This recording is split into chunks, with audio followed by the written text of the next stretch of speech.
basta ang Diyos na lipay sa atong ginahimo, walay problema ang milagro. Walay problema ang kaayuhan. Walay problema ang panalangin. Ang kadaganang mga anak sa Diyos, wala sila makakita na ini. Unya sa diyang gawa na ito ni makiti, ang Diyos di ay nagmugot na sa tuwa kay dagkantag kakulangan, unya mo doon pagitag mangayo. Mao na nga itong mamahan, maayo na lang yun kayo siya. Kaya bisan nagbukod siya nato, inikpangayo nato, kadawin mapugong siya hatag. Pero mas maayo nang nalipay siya. Para, patanangay, nagahuna-huna na siya para nato. Pagka ang amahan manggod nagbukod, kaya dagantag kakulangan, ngawa nato makita. O sa tuyuon niyang dili na tumagot.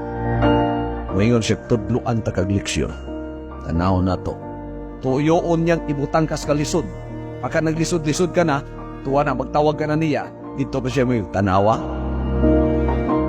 Mirisin mo. Di ba? Dili ta niya itugyan sa kamatayon siguro, pero tudluan ta niya leksyon. So, hangtod pa mo balik siya, sige lang tagtudluan og leksyon kay gahi taguno. Dili na. Nakakita na taon sa iyang kabuboto. Ato na ning ginatuman o nakapahimuot na ta sa iyaha. Sa dihang makapahimuot ka sa amahan, wa pa ka mangayong gihatag na. Kay siya ang mas naghunahuna sa imong tanang pagpanginahanglan. Diha na mutubod ang mga panalangin.